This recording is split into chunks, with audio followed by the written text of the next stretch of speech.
آج جو خطبہ یہاں پر دیا گیا اس کا عنوان تھا رمضان کے بارے میں لوگوں کو بتانا کہ اس کی اہمیت کیا ہے۔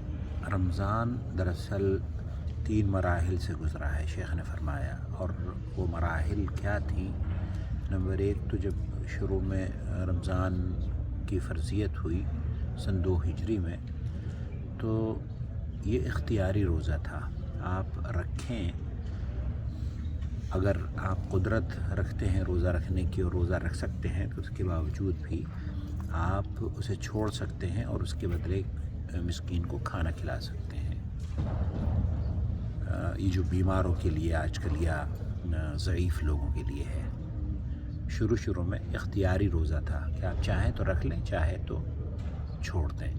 دوسرا مرحلہ یہ ہوا کہ رمضان کے روزے کی فرضیت ہوئی طلوع فجر سے اور شام غروب آفتاب تک، لیکن اگر آپ نے غروب آفتاب سے پہلے آپ سو گئے تو پھر آپ کو رات کو آپ نہیں کھا سکیں گے، تو پھر آپ کو اگلے روز بھی کنٹینیو روزہ رکھنا پڑے گا۔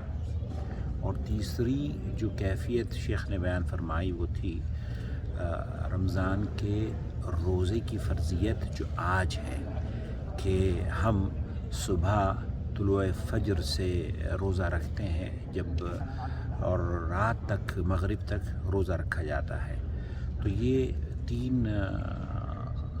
تین مراحل سے رمضان کے روزے گزرے ہیں۔